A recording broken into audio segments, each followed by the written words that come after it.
এনে তাইকা ডিউটি করতে তো আমার মায়ের কইছি আমি কইছি এক কাম কর তুই আয়া যায় ডিউটি কর তাই এনো শিডিউল জমা দালাইছে তাই আয়া যায় ডিউটি করব বলে আমার মায়ের 9টা থেকে 5টা পর্যন্ত ডিউটি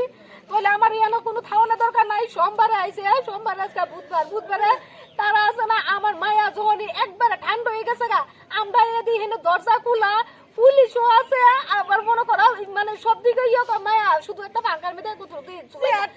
আমার মায়া বাঙ্কার মধ্যে কান্না তুলে দেবো 60 কেজি ওজনের মানুষটা একটা বাঙ্কার মধ্যে তুলে না দেয় তুলে বাঙ্কার দিয়ে তুই এই মনে করো 60 টাইলে বইরা যাইবো গা এ মুলা তুলে বইরা যাইবো গা সাইকেলে তুলে আমার মায়া সাগর পেবে তুলে এসে মুলাছে আমি তো বুঝাছি না এর এটা কি করছে আমার মায়ের মনে মারলে যে আমার মায়া মনে কথা না আতারে আমার মায়া তো 9টা থেকে 5টা পর্যন্ত ডিউটি তো আমার মায়ের কেড়ে রেখে দেয় শিডিউল মায়া দায়িত্ব কে আছে এটা দায়িত্ব কে আছে সব দেখছে ম্যাজিস্ট্রেট এসছে ওরা সব ইনভেস্টিগেশন করে পোস্টমর্টম করে তারপর পোস্টমর্টম রিপোর্ট আছে ওদের ইনভেস্টিগেশন দেখে তারপর বলা যাবে কি হয়েছে। মেয়েটাকে এখানে কি কারণে রাখা হয়েছে? না ও তো আগে কেয়ারটেকার হিসেবে ছিল এখানে, এখন ও আছে হসপিটালে আছে একদম সেলে আছে